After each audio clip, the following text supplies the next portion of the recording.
Welcome to everyone. This is our last night, so I'm very excited to see our senior class, the class of 22. I know for some of you, this was your home during your sophomore year, and you didn't come during junior year, so this is like a welcome back for some of you, and some of you it's just a flat out welcome because maybe you haven't been in this building ever. So I just really appreciate you taking the evening out with us during your summer vacation. So once again, welcome.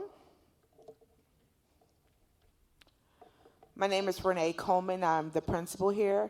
I'm very excited to meet the senior class. I was able to attend graduation, and it was a beautiful event, so I can't wait to be the one that shares this school year with you and actually see you walk across the stage. So I'm very excited about this opportunity. We do have today Ms. Walter. She's in the back, who's going to help me answer all the questions I don't know because I'm still learning and growing. Unfortunately, we do not have Mr. Wiley here. He was here the other two nights, but he does send his welcome and best regards. Also, unfortunately, our two deans wasn't able to come this evening, Mr. Ertel and Mrs. Kang. They both send their regards and can't wait to get to meet all of you. All right, so we're very fortunate, even though we are a very large, comprehensive high school. We have a lot of support staff that's available. I'm not going to read off all the names, but we do have our counselors' names broken up by students' last names, so you want to make sure you make that connection, especially this is your last year, and you want to get those college applications out, and you really want to build those relationships with your respected counselor. We also have two psychologists, and we also have two social workers based on last names if you need those services. So want to spend tonight just to let you know what Sun Prairie High School is committed to. So this year we are committed to making sure that we maintain a school environment that helps students with an opportunity to learn. And that means all students. And that is making sure that we not only address the academic needs of students, but also the social, emotional needs that may encompass their journey this year as they pursue their education. So we want to make sure that we're providing that type of environment for the students that will attend this year at Sun Prairie High School. Second thing, we want to make sure that we offer a diverse educational program designed to meet the academic, career, and also the social needs. And so we're committed to making sure that your student experiences a diverse educational program that will help them with their further journey and whatever endeavors they would like to embark. Last thing is that we want to make sure that we provide high quality instruction to assist students with developing the skills and knowledge bases for them either to continue in a college setting, university setting, and also to make sure they're ready for the career of their choice. So in order for that to happen, we have three cornerstones, three major things that we make sure that's encompassed in this day, in our culture, in our instruction, and how we interact in this building. The first thing is respect. And that's a two-way street, and that's making sure the students are respecting the students that's coming into their classrooms by valuing their diversity, their culture, and those experiences. And also it's another two-way street where students are respecting those teachers and providing an opportunity to build those relationships. Also, it's a responsibility, also two-folded, where teachers are saying their responsibility is to make sure they're prepared with instruction that's diverse and make sure that students find themselves in that instruction, but it's also the students' responsibility to come prepared and ready to learn. Lastly is safety. And so we want to make sure that students feel like this is a safe learning environment, that they can get the emotional, academic supports and needs addressed during their school day here. All right, so in this year's theme that we are committed to as well is that Sun Prairie is a community with unity in bold and also in all caps, because we want to make sure that we are at one unified high school on the rise. And that means we're going to try to make sure that we restore some relationships. We know the last 18 months has been crazy, and we're also going into something that's not quite normal, but may hopefully will feel normal because we're all coming back into the building. We want to inspire our seniors to be their best self every day, all day. We want them to seek and also experience success. And we want to encourage them to be the great people that we know that they are, to make an impact in this community and any other communities that they choose to go into.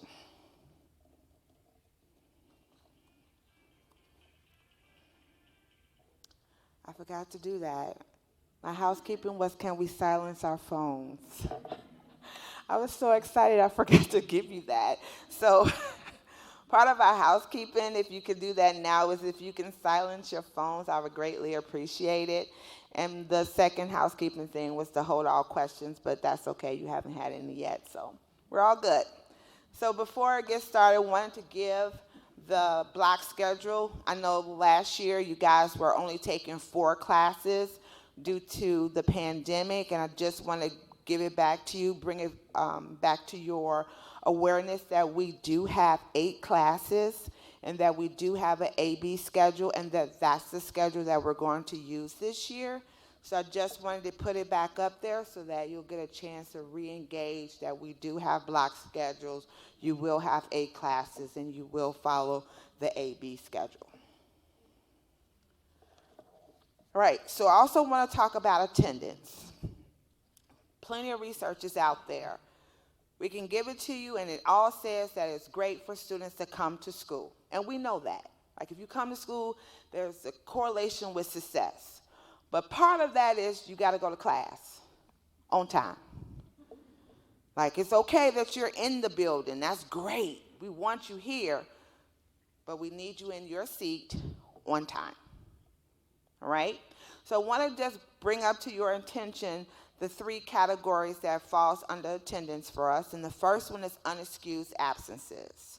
So that is missing any part of the day or 5 or more days.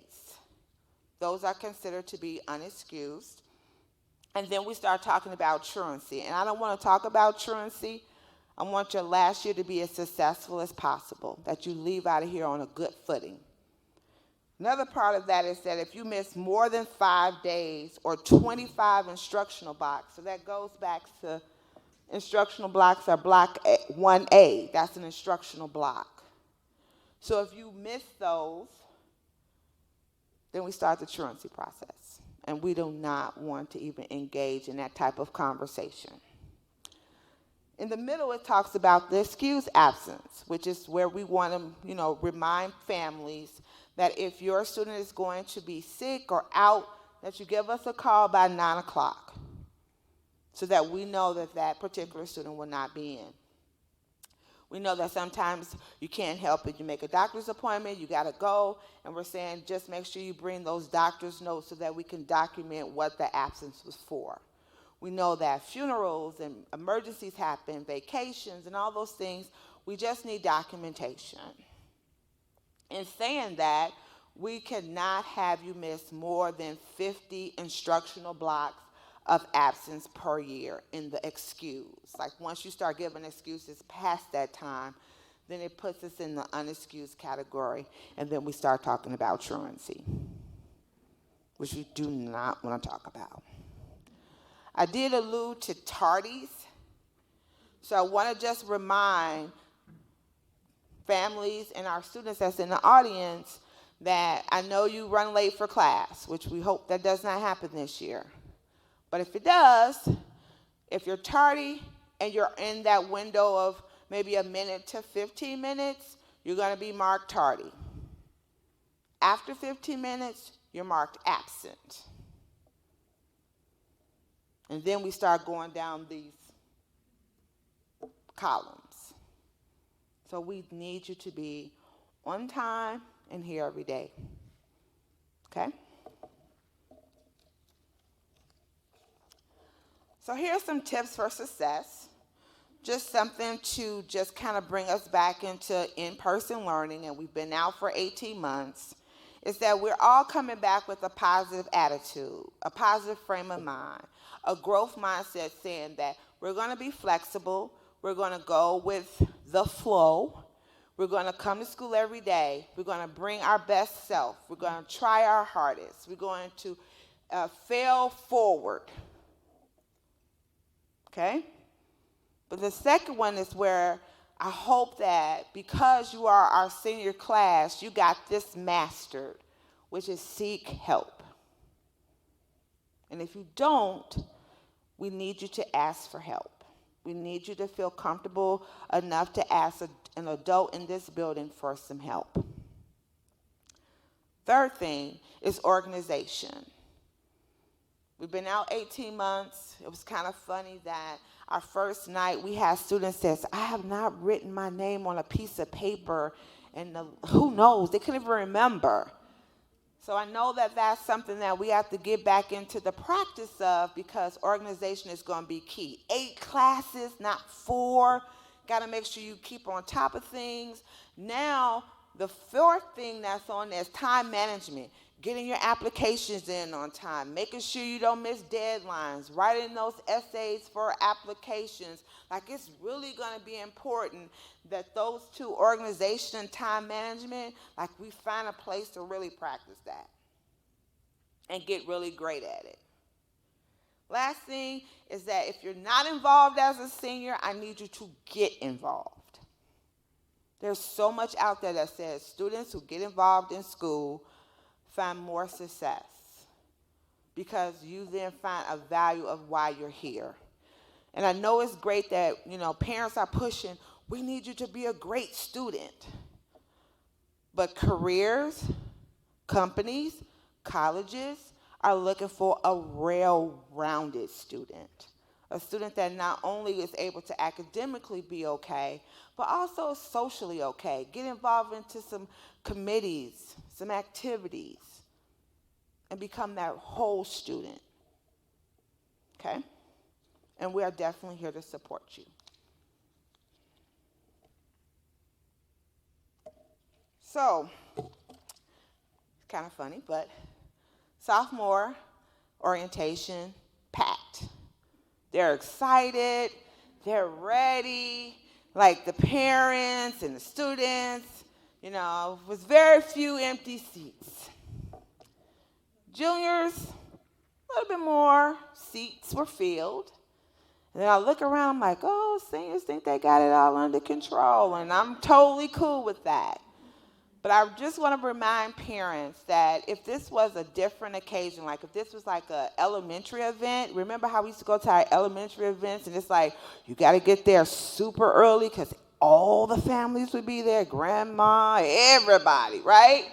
Because that was so exciting to see them sing that song off kilter. Like, it was like, oh, that's my baby up there. Okay. I know you want to say they're seniors and you want to give them that opportunity, but I need you to step in. I need you to lean forward 2 steps, even though I'm pretty sure some of you have probably taken 1 step back. It's like, yeah, they got to learn. They're still our babies. They're still needing some assistance, guidance, and they need you to lean in, even though they tell you they don't. That means going on Infinity Campus and looking at their grades and making sure that you're providing support. And then you'll be surprised just asking them, how's that class going? Could spark some conversation, or could be the one I had with my student was, put those keys back on the hook, because you're not going anywhere until those assignments get done. But they need you to lean in, and they need you to recognize that you are seeing them as a good student or a student that needs help, and just a student who just needs that extra push. Gotta lean in. Don't give up on them. Gotta lean in on them. School website is a good place to also get that assistance. When you have academic concerns, I am here. Ms. Walters is here, but we really would like for you to go to the teacher first, to give them an opportunity to let you know exactly what's going on in the classroom. If that's something that you don't feel comfortable, you want to reach out to their counselors, we say, go ahead, please do. And we're not saying don't come to us, but our first question when you do is going to be, have you spoken to the teacher? So give them a chance, okay? Attendance concerns. Please call the attendance clerk and stay on attendance. That is so crucial. We do not want to have attendance conversations and start truancy and get all that conversation in the atmosphere. Like if you have attendance questions, please call our attendance clerk. And then if you have behavior concerns, we have our associate principal, Mr. Riley, and we have the 2 deans who are more than willing to work with you and to support you in this. All right? Last thing, so I can get you out of here, because I know you big-time seniors, you got things to do. It's just some reminders.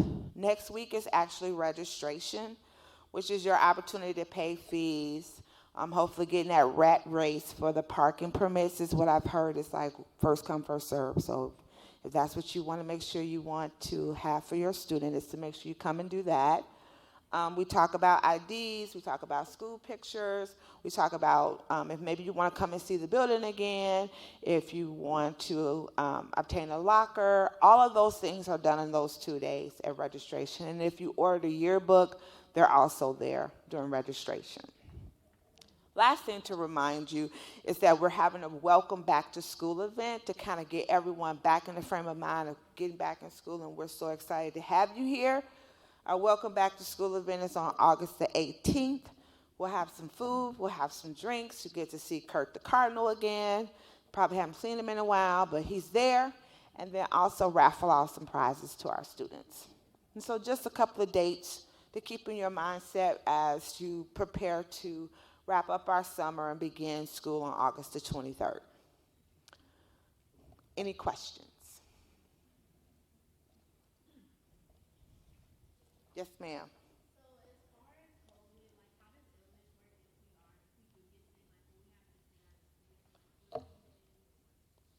So it depends. I'm not sure. Did you get the video from yesterday that was sent out from the district about COVID?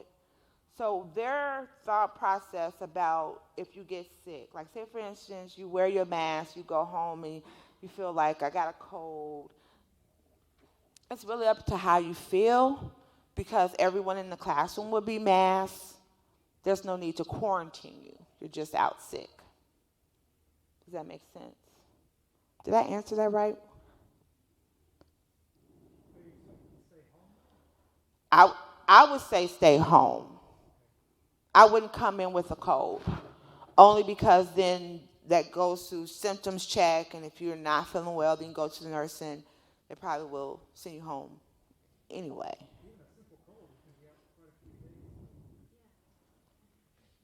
I believe some of the key indicators that are described in that video, right? Fever, right? Sore throat, cough. Those big 3 are the ones that we're saying, please self-screen for those, right?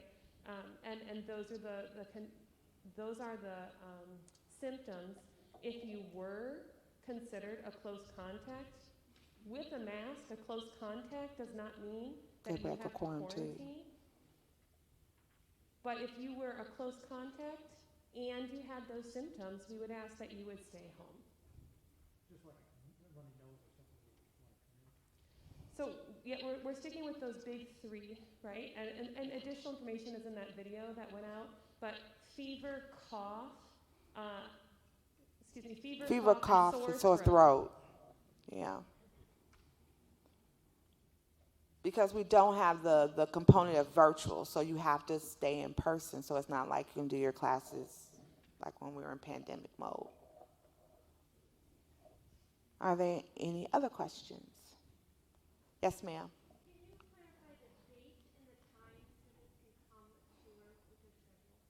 Come tour during registration, or come tour at another time. So tonight was senior night, so that seniors can come tour. Yesterday we had juniors.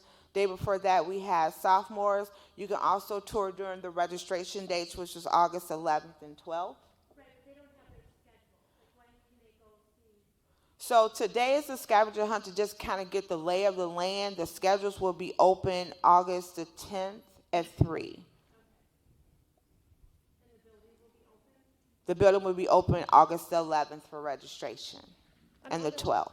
We'll have NHS guided tours throughout the day, 8 to 4 on August 11th and 12th. Yes, ma'am.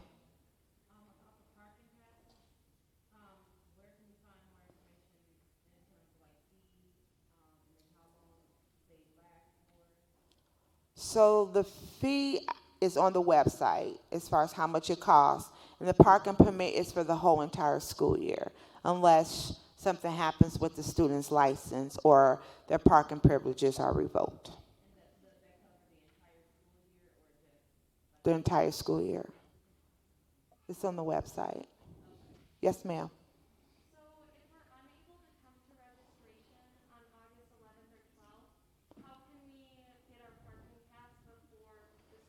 So then you can come during the office hours of 7:30, 3:30. And it's really first come, first serve. So if all the parking spots are taken, then there will be a waiting list, and then you can get on the waiting list. Yes, ma'am. 8 to 4. Yes, sir. Did you have your hand up right here in the middle? No, I'm sorry. Okay. Anyone else? Yes, ma'am.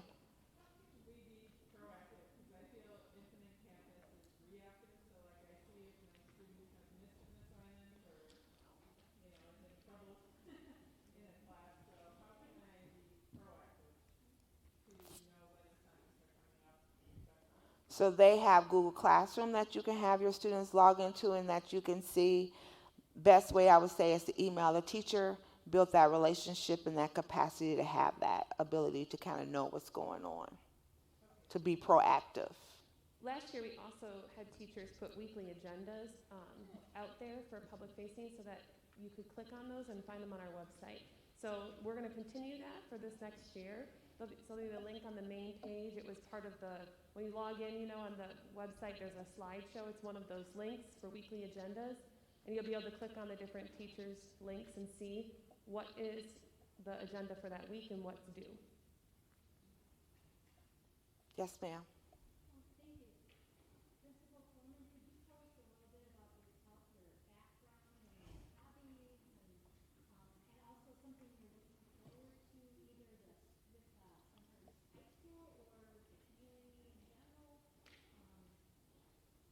All right, so just to summarize, I am a mother of 3, all college graduates. I am married. I currently do not reside in Sun Prairie. I do commute every day.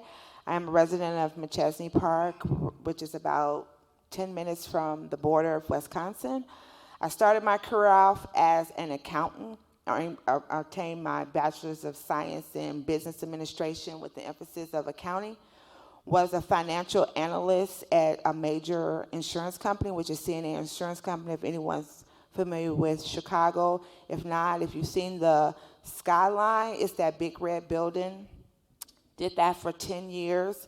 Something majorly happened in my career where 9/11 happened, and I was supposed to be in the second tower. And so that was changing for me because I needed to get more focused back with my kids. Didn't know what to do after that. I was a trainer, including with being an analyst, because we were doing a lot of opening up offices and training staff to be sufficient in those offices. And one of the participants said, "Why are you not a teacher?" And I was like, "Oh, teacher, I can do that." Went back to school, got my master's in elementary education, worked in CPS for 8.5 years. A mentor teacher opened up a school in Rockford, said, "You got 2 years, and I'm coming to get you." And in 2 years, I commuted to Rockford for about 1.5 years as an instructional facilitator for one of the charter schools in that industry. After 3 years and working in a charter school, I just realized that I was more a public school traditional person. That charter school is a public school, but they had a lot of at will, and it was kind of um, unsettling. I have type A, so I need something like, okay, yep, this is how we do it. Went to Freeport for 5 years and pursued my administration part of my career there. Went to the Harlem School District for a year and realized that my goals and my intentions to make sure that all students are in the forefront of my career journey wasn't lining up, and that Sun Prairie had what I was looking for, and that what has brought me here in this place and at this time. I'm looking forward to doing three things. And so the first thing for me is to make sure that we restore students after a major traumatizing event and to bring back that comprehension of learning for all students, and that they are socially, emotionally ready to partake the next steps. So I'm very excited about being on that journey and having an opportunity to work in that environment. Secondly, I want to make sure that we are providing students, all students, with learning opportunities that gives them options. Like so often we just put college, college, college, but there's other options. And this building is state of the art, and I wanted to be part of that journey. And the third thing that brings me true excitement is that I had a very brief stint in instructional leadership for high school, so now that I get to come back, it's just, I'm excited to get back into high schoolers and get that connection with them. So those are my three big ones. That drives my why. Thank you for asking. Any other questions? Yes, sir.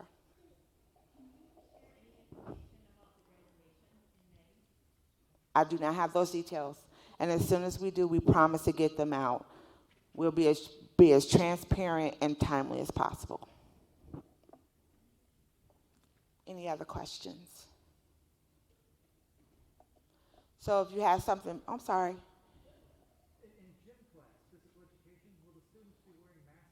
Inside they will be wearing masks. Outside their mask is optional. They'll do as much as they can, sir. Any other questions? Yes.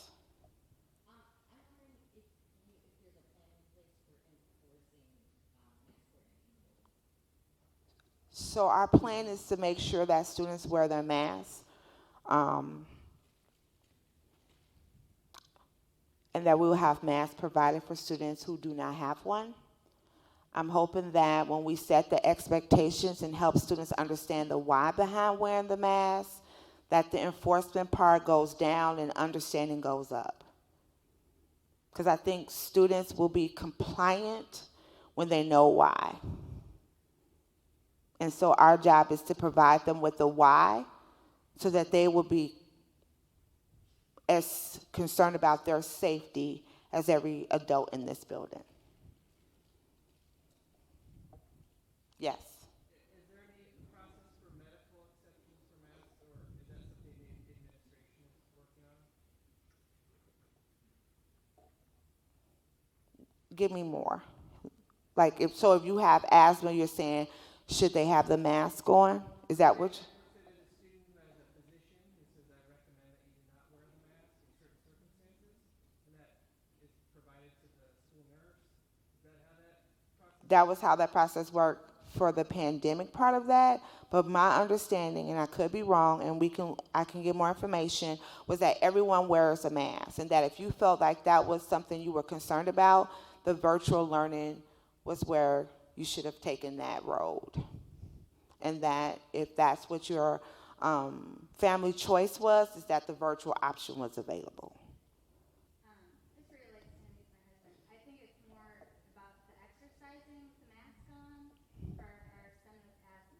It really doesn't affect his AP classes. It affects his health, like exercising with the mask on. And I I just, feel like virtual learning is his best option for the course he's set on. And so the mask is for safety for everyone else, as we know that this, and so much is the staff.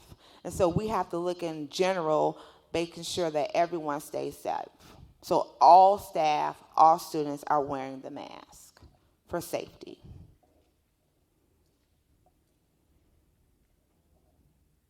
Yes. So they will unmask to eat, and once they're done, they mask back up. Tables. Yes, ma'am. No, so what we're hoping is that once they eat, then they mask back up, because we know that they're having that window of unmask, that if we have students who feel like they want to have a separate space for safety, we have that option, but for the most part, they'll eat their lunch and mask back up. And if something happens, like say for instance someone gets sick, we plan to do that, who was you sitting next to, have that interview, and do that process. So to make sure that we're following protocols in regards to that. Any other questions? Yes, sir. No, it's still Cardinal 30. Yes, sir.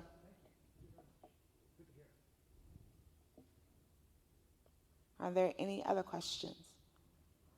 If we didn't get a chance to give you the voice and space to answer your questions, me and Ms. Waters will be right here after the presentation.